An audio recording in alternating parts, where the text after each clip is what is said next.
we also need to be aware of the second thing, which is political idolatry. And political idolatry is whether you're a Republican or a Democrat at this point. I don't know anybody that's an independent right now. But we are in warring camps. Didn't used to be this way, but now it is. Mortal enemies. I mean, it's a blood sport at this point.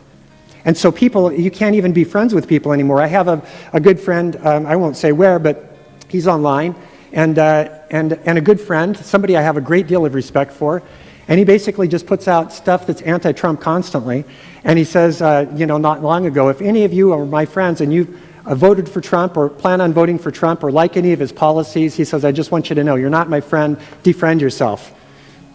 Well, I secretly haven't defriended myself because I am a part of God's plot.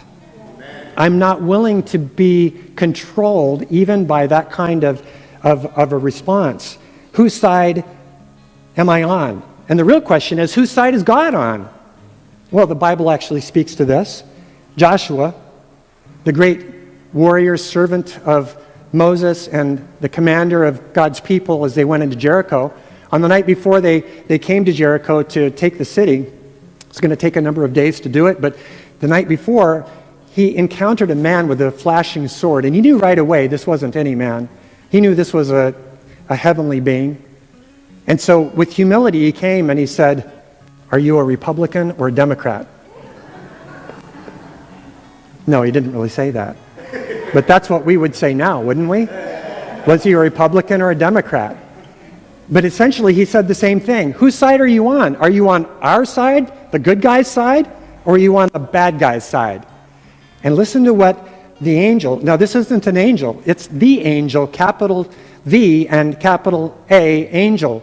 It's a Christophany. It's an appearance of Jesus Christ in the Old Testament, making himself known, in this case, to Joshua. And so Joshua asked, are you on our side? And the angel said, the angel replied, he said, I'm on neither of your sides, but as commander of the army of the Lord, I have now come. Why does he say he's not even on Joshua's side? Because he's not a part of the crumbling kingdom. That's not his kingdom.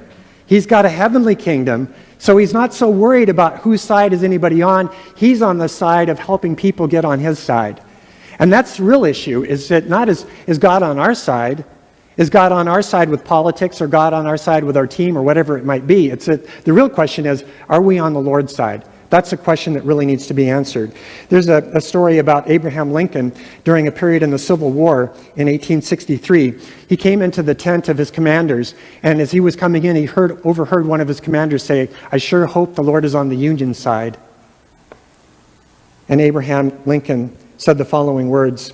He said, I know that the Lord is always on the side of the right, but it is my constant anxiety and concern and prayer that I and this nation should be on the Lord's side.